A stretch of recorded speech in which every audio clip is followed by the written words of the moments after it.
As we entered into World War I, the British already had a presence in the Middle East. Egypt was already a British protectorate, and it formalized this as we entered into World War I. And they don't get their independence until 1922, and the British just don't hand it to them. They fight for this. They have a revolt against British rule, and they win. So you have an independent Egypt in 1922. The British also had Kuwait as a protectorate, and this is from the 1800s, and they don't get their independence until 1961. Now, we also know that the British were eager to get the help of the Arabs to essentially convince the Arabs to revolt against the Ottomans so that they could successfully fight the Ottomans on the Sinai and Palestine fronts and on the Mesopotamia front. And in particular, they tried to convince this gentleman, Hussein bin Ali, who at the time, at the beginning of World War I, is the Sharif of Mecca. And in order to convince him, they make promises to them. We have a whole video on the McMahon-Hussein correspondence where they say, look, if you help us, we will give you an independent state, an independent Arab state that would include all of this territory except for maybe this region right up here. And so, with those British assurances, he agrees to commit his forces to fight in the Arab revolt, to rise up, and to help the British. And from that point on, in 1916, where you have the Arab revolt, he declares himself as the king of the Hejaz.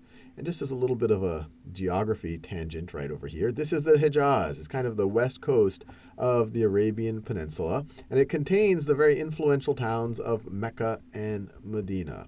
Now, you might say, well, whatever happened to the Hejaz? Isn't all of this region right now Saudi Arabia? And you are correct. And what happened shortly after, so in 1916, he declares himself king of the Hejaz, but then you had another group, the Saudis, in the Nejd region, which is this area right over here.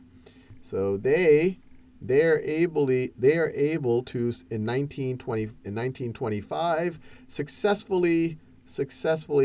successfully conquer the Nejd, and you have Ibn Saud, who declares himself king of the Nejd and Hejaz from 1926 to 1932, and he later merges them into Saudi Arabia, and he's the first king of Saudi Arabia all the way until 1953. So that's how you get Saudi Arabia. Now let's continue. Let's rewind back to World War I. You have the Arab revolt. Hussein bin Ali declares himself the king of the Hejaz. Two of his sons are very active in collaborating with the British to fight against the Ottomans. This right over here is Faisal bin Hussein. Bin Hussein literally means son of Hussein. This right over here is Abdullah. And by the end of the war, and we covered this in the Sinai, Palestine, and Mesopotamia campaigns, the combined British and Arab forces are able to move all the way into what is now northern Syria. They're also able to move into what is now northern Iraq. And you can imagine at this point, the Arabs are eager in a post-world environment to have their state. And the reason why they're a little bit uncertain about their future is based on some of the things that came out during the war. We now know that while the British were trying to convince Hussein bin Ali to get his forces to rise up against the Ottomans, they were dealing with the French in the secret Sykes-Picot Agreement to essentially carve up this whole territory between the British and the French. They really weren't talking about independent states for the Arabs. A few years later, in 1917, this was still during the war, while the war was happening, you have the Balfour Declaration, which declared the British intent to create a homeland for the Jewish people. Then a month later, or really the end of that month, November 1917, the Russians make the Sykes-Picot Agreement public. So all of these things made the Arabs very uneasy. They got assurances from the British that, that wasn't that serious of an agreement. Just keep fighting with us. So at the end of the war, they were eager to get what they thought was their just claim. And so you have Faisal bin Hussein. He attends the Paris Peace Conference in 1919. So 1919, you have the Paris Peace Conference. And just to be clear, at that point in time, it wasn't obvious that you necessarily had to have this, what we now have is this conflict between what is now Israel and the Arab people. Faisal bin Hussein was actually eager to kind of reach out to the World Zionist Organization, to the Zionist movement, to hopefully get their help in establishing an independent Arab state. He didn't think that it would establish an independent Jewish state, but he said, hey, look, if they can have a homeland here, but in order to get that homeland, they're willing to support me for an independent Arab state, then I might kind of send out an olive branch to them. And this right over here is a quote by Faisal bin Hussein. And this is while he's trying to get support for an independent Arab state, one that he would argue was promised to him by the McMahon correspondences with his father. So this is Faisal. We Arabs look with the deepest sympathy on the Zionist movement. Our deputation here in Paris is fully acquainted with the proposals submitted yesterday by the Zionist organization to the peace conference, and we regard them as moderate and proper. We will do our best, insofar as we are concerned, to help them through. We will wish the Jews a most hearty welcome home. I look forward, and my people with me look forward, to a future in which we will help you and you will help us, so that the countries in which we are mutually interested may once again take their places in the community of the civilized peoples of the world.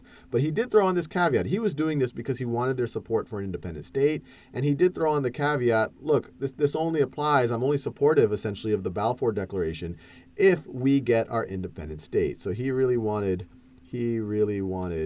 an independent state. And he explicitly said, hey, look, if we don't get an independent state, all the stuff I said here doesn't really apply.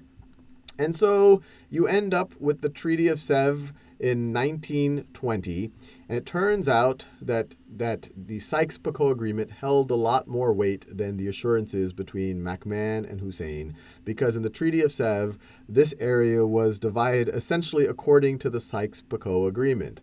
Up here, this whole region was given to France. They called it a mandate, which is essentially, it was allowed to be occupied by France, but they called it a mandate. The Allies wanted it to be called a mandate, so it didn't look like France was getting something. A mandate is kind of, hey, you have to come help these people to transition them to establish a state, to help them transition institutions, so eventually they can get independence. The Allies wanted it to appear that, look, Central Powers, look, Ottomans, you're not giving us something. You're not giving us this territory. You're giving us a responsibility. But needless to say, they were eager to occupy this territory. So eager that when Faisal bin Hussein in 1920 declared himself king of Syria, they booted him out, and he was in really no power to kind of contest that booting out. This area right over here, and this was pretty much in line with the Sykes-Picot Agreement, became a British. This whole area right over here became a British mandate. Now, in what is now Iraq, you essentially have an uprising in 1920. They don't appreciate. They thought that they were going to become independent now. They were free of the Ottomans, but now all of a sudden the British come in and say that they're in charge. So you have this revolt against the British in 1920. The British start to realize, gee, this is kind of expensive trying to keep control of this. Maybe we should install someone, and we'll still kind of keep this as a protectorate, as a mandated territory.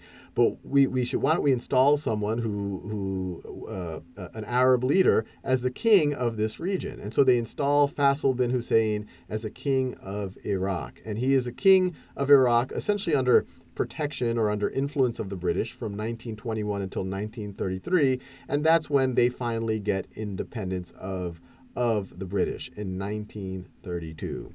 Now, when they get booted out of Syria, his brother Abdullah, son of Hussein bin Ali, he's allowed to become king of Transjordan, and they later get independence in 1946 after World War II, at which point he becomes the king of Jordan. Syria and Lebanon, they don't get independence until during or after World War II. Lebanon gets independence in 1943. Syria gets independence from the French in 1946. And we know that the Mandate of Palestine, which the British kept, this would continue to be a sore point through World War II, and then with the establishment of the State of Israel shortly afterwards, it becomes a very, I guess we could say, hot point in international affairs.